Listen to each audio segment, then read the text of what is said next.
Hi guys, welcome to my channel. Today I'm going to show you how to structure a short paragraph to answer a specific question.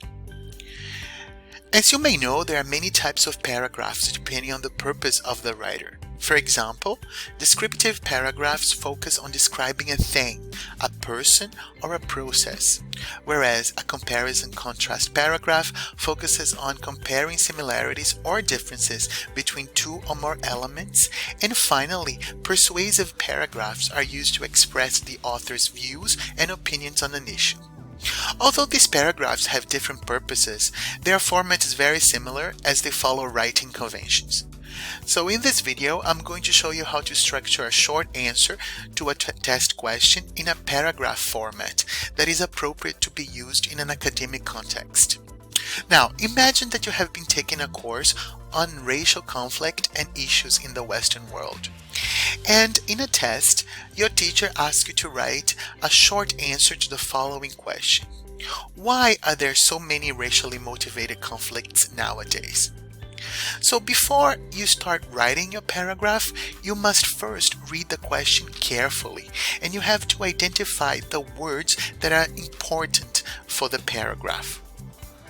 So in this case, I would say that there are some words that are very important. So the first one is why, after that racially motivated, and of course finally conflicts.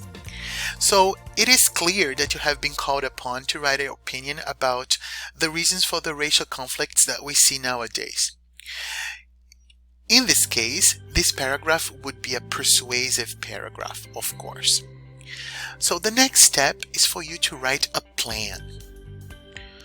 So the first section of your paragraph should remind the reader of what you will be writing about.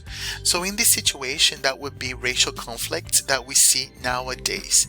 The first sentence of a paragraph is called a topic sentence for this reason.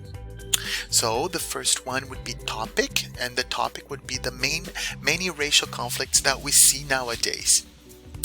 The second sentence of your paragraph will answer the question that you were asked directly and straightforwardly.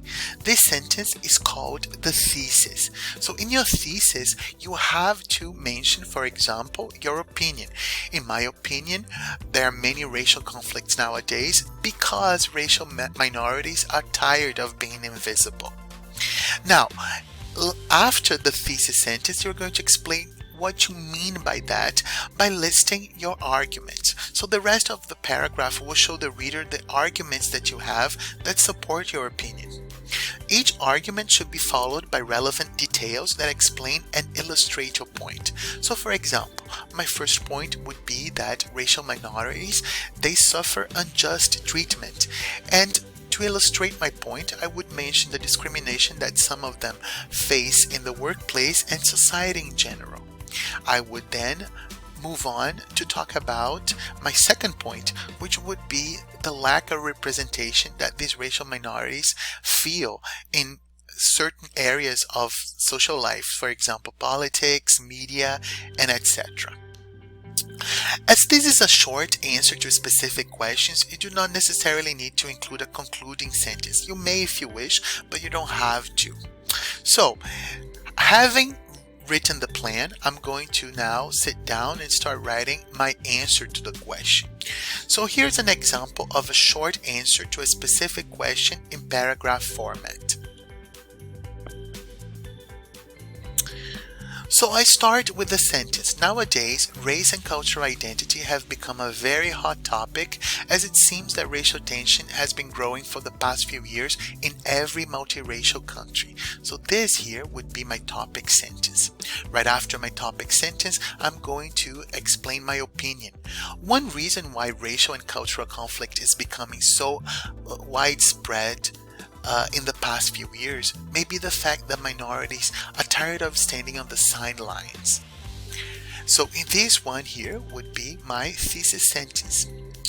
Right afterwards, I would then list my first argument. So racial minorities do not feel like they belong in certain Western countries because they are often treated unjustly. So that would be my first point, and I would illustrate with certain relevant examples. So for example, at the workplace, competent and well-deserving members of racial minorities are consistently passed over for promotion. So after that, I would continue and say often they are barred from certain social spaces and harassed by the majority group for no apparent reason. Here I would stop and I would continue with the second point, and this is illustrated by the word in addition, right? So in addition indicates that I'm going to talk about a second point. So in addition, they do not feel like they have a voice in society. That would be my second point. And then I would move on to explain my second point. So few members of racial minority rise to public office or are pictured in entertainment, for instance movies or TV series, and other national communication channels, for instance news reports and social media. So that would conclude my paragraph. So to recap, when asked to write a short answer in a test at an English-speaking country, do not forget those tips. So the first one is read the question carefully and identify the purpose and important words in the question. After that, in your topic sentence and in your thesis, repeat the important words. After that, give your answer at the very beginning of the paragraph. Do not leave until the end to present your answer. And finally, the rest of the paragraph must include relevant points that illustrate your point. So, if you like this video, please give me a thumbs up and consider subscribing to my channel. I'm planning on uploading a video at least once a month or more often, depending on how much free time I have. So, thanks for watching and bye for now.